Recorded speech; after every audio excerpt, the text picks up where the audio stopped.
Good morning. അപ്പോൾ നമുക്ക് സ്നാക്സും ലഞ്ചും ഒക്കെ നോക്കാം. സ്നാക്സിന് ആയിരുന്നു ചപ്പാത്തിയാണ് കൊടുത്തു വിടുന്നത്. അത് നമ്മുടെ പിസ്സ കട്ടർ വെച്ചിട്ട് ഞാൻ ജസ്റ്റ് ചുമ്മാ ട്രയാങ്കിൾ ഷേപ്പിലൊക്കെ കട്ട് ചെയ്ത് വെച്ചു. ഇപ്പോഴുണ്ടല്ലോ ആളുടെ അടുത്ത് നമ്മൾ പറയണം ഇന്ന സാധനമാണ് വെക്കുന്നത്, അല്ലെങ്കിൽ എന്താ വെക്കേണ്ടതെന്നൊക്കെ നമ്മൾ മൂപ്പരോട് ചോദിക്കണം. അപ്പോൾ ഞാനിപ്പോൾ ഇതേ പാക്ക് ചെയ്തുകൊണ്ടിരിക്കുമ്പോൾ കുളിച്ച് വന്ന് ഇവിടെ കിടന്ന് കാണിക്കുന്ന ഗോഷ്ടികളാണിതൊക്കെ. ഞാൻ പിക്ചർ എടുക്കുക, ഫോട്ടോ എടുക്കാമെന്ന് വെച്ചിട്ടാണ് ഇങ്ങനെ പല്ലും കാണിച്ച് ചിരിച്ചുകൊണ്ടിരിക്കുന്നത്. എന്നിട്ട് ആ ഫോട്ടോ കാണണം, സ്വയം കണ്ട് തൃപ്തരായാൽ മാത്രമേ ആൾ സമ്മതിക്കുള്ളൂ.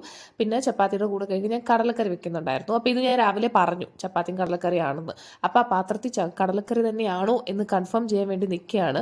ഇപ്പോൾ ഇതെല്ലാം ആൾക്ക് തന്നെ നേരിട്ട് എല്ലാം കണ്ട് തൃപ്തനായാൽ മാത്രമേ പറ്റുള്ളൂ.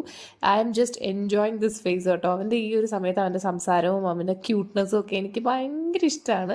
എല്ലാ അമ്മമാർക്ക് റിലേറ്റ് ചെയ്യാൻ പറ്റും. അപ്പോൾ സ്വന്തമായിട്ട് അതെല്ലാം കണ്ട് എല്ലാം ഉറപ്പ് വരുത്തിയാൽ മാത്രമേ സമാധാനമായിട്ട് സ്കൂളിൽ പോകും. നമ്മൾ പറഞ്ഞ സാധനം അല്ല വെച്ചതെങ്കിൽ പിന്നെ നമ്മുടെ കാര്യം പോക്കാം.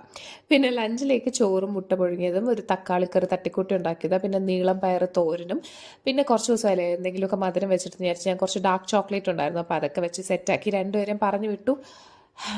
Okay bye.